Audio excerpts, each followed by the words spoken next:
और एक और बड़ी खबर, रूस के हमलों के बाद कीव कैसे यूक्रेन की राजधानी धुआं धुआं हो गई, यह आपको दिखाते हैं। रूस ने कीव पर मिसाइल दागी है। रूसी हमलों से कई इलाकों में आग लग गई है। ऐसा लग रहा है कि व्लादिमीर पुतिन ने भी यह ठान लिया है कि ऐसे में जब इस युद्ध के 4 साल पूरे हो रहे हैं तो इस मौके पर किस तरह से और दबाव बढ़ाना है, ना सिर्फ यूक्रेन पर बल्कि नाटो के वो तमाम देश जो 4 सालों से यूक्रेन की मदद कर रहे हैं। ये देखिए तस्वीरें।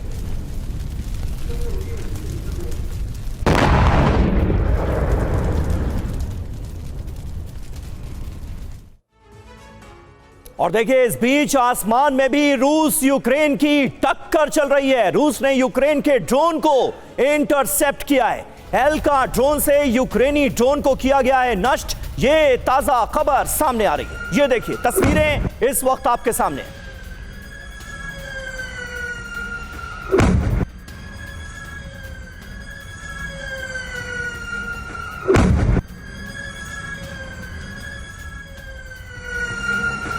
और एक और बड़ी खबर है, यूक्रेन के ड्रोन पोस्ट पर बारूदी प्रहार हुआ है। रूस ने आर्टिलरी से हमले को अंजाम दिया। रूस के हमलों में कई यूक्रेनी पोस्ट तबाह हो गई हैं। तो रूस की तरफ से एक और विध्वंसक हमला। ये देखिए आप हमले की तस्वीर। यह आर्टिलरी पोस्ट है जहां पर हमला किया है रूस ने, और यूक्रेनी पोस्ट इसमें कैसे तबाह हुई वो आप देखिए।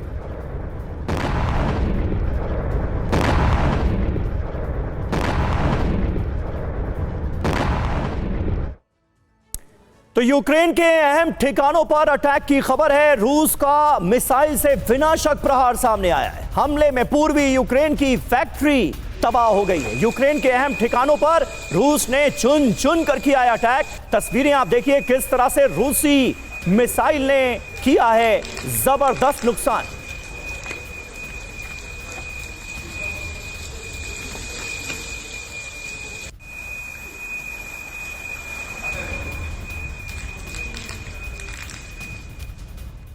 और देखिए एक और बड़ी खबर, रूस का यूक्रेन के कुल मिलाकर 8 प्रांतों पर एक साथ हमला हुआ है।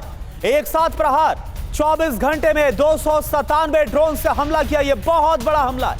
रूस ने यूक्रेन पर 50 मिसाइलें दागी हैं एक साथ। जिरकॉन और इस्कैंडर मिसाइल से हमले को अंजाम दिया गया है।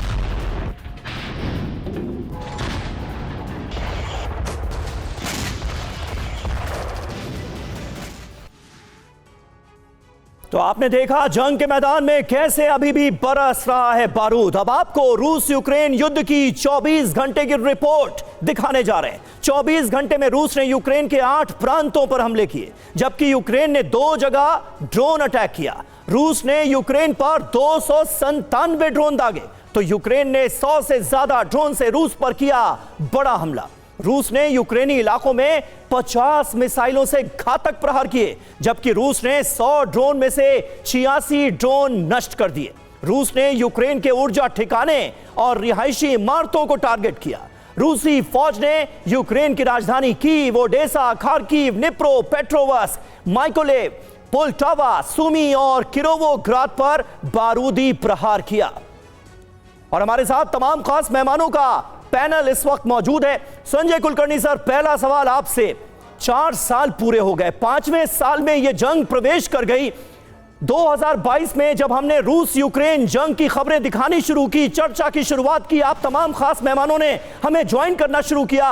उस वक्त वाकई किसी ने अंदाजा नहीं लगाया था कि यह जंग इतनी लंबी चलेगी। न सिर्फ चली बल्कि आगे भी चलने के आसार है।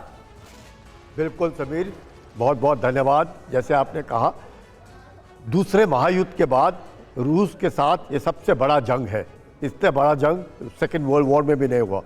और सबने यही सोचा था कि शायद जिस प्रकार से रूस इतना बड़ा भव्य देश और इतने ज़बरदस्त उसके मिलिट्री इक्विपमेंट, तो यूक्रेन हफ्ते भर में ही ख़त्म हो जाएगा। लेकिन वैसे नहीं हुआ। और ये युद्ध हम जैसे बार बार कहते हैं कि 4 साल पूरे हो गए, 5वें साल में है। पर अगर आप देखें तो 2014 में जब क्रीमिया को उन्होंने कब्जा किया, तब से लगातार चल रहा है। इतना ही नहीं, उससे पहले भी हम जब बात करते हैं कलर रेवोल्यूशन का, रोज़ रेवोल्यूशन जिसमें जॉर्जिया 2003 और अपना ऑरेंज रेवोल्यूशन यूक्रेन 2004 और फिर यूरो मैदान 2014 और उसी के बाद जो क्रीमिया इन्होंने लिया और उसके बाद से लगातार जिस प्रकार से कार्रवाई चल रही है।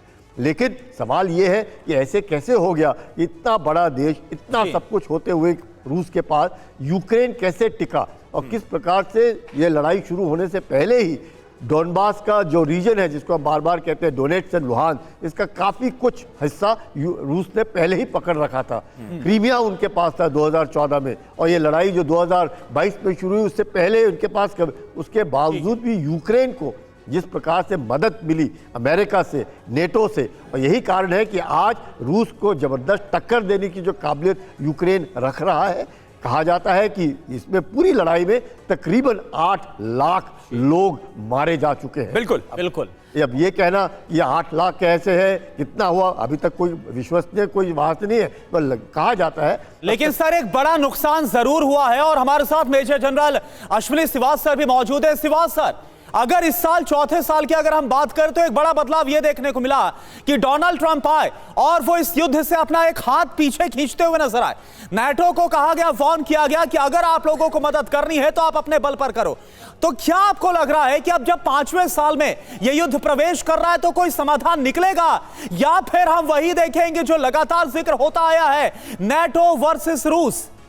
हाँ बिल्कुल, देखो करुणा, इसमें कोई शक नहीं, रूस चाहता है कि इसका समाधान निकले। रूस नहीं चाहता था हमला करना यूक्रेन पे। अगर आप अपना ध्यान हिस्ट्री में ले जाएं तो जब यूनिफिकेशन हो रहा था जर्मनी का 1991 में, तब भी अंडरटेकिंग दी गई थी कि नाटो ईस्ट की तरफ नहीं जाएगा। फिर एक ट्रीटी साइन हुए, मिन्स्क 1 मिन्स्क 2, उसमें भी ये बताया गया कि नाटो जो है वो एक्सपेंड नहीं करेगा ईस्ट की तरफ। इसके बावजूद ये कार्रवाई करते गए ईस्ट की तरफ। पहले बाल्टिक स्टेट आई, फिर दूसरी स्टेट आई, और कहीं ना कहीं अभी डर था कि यूक्रेन भी नाटो ज्वाइन कर सकता है, और यूक्रेन के अंदर न्यूक्लियर हथियार अगर डिप्लॉय करता है नाटो तो वो बिल्कुल रूस के नज़दीक हो जाएंगे। तो ये एक नैतिकता थी, रूस हमला नहीं करना चाहता था। मुझे लगता है उसको लड़ाई में एक प्रकार से पुश किया गया है। और अब अगर आप देखें इन 4 सालों में तो क्या पाया है रूस ने। देखो ये सच्चाई है कि सबने ये सोचा था कि रूस की इकोनॉमी डिगमगाएगी, क्योंकि रूस की 2 ही चीजें हैं, एक तो है कि वो एक्सपोर्ट करता है अपना ऑयल एंड गैस, और दूसरा है वो आर्मामेंट।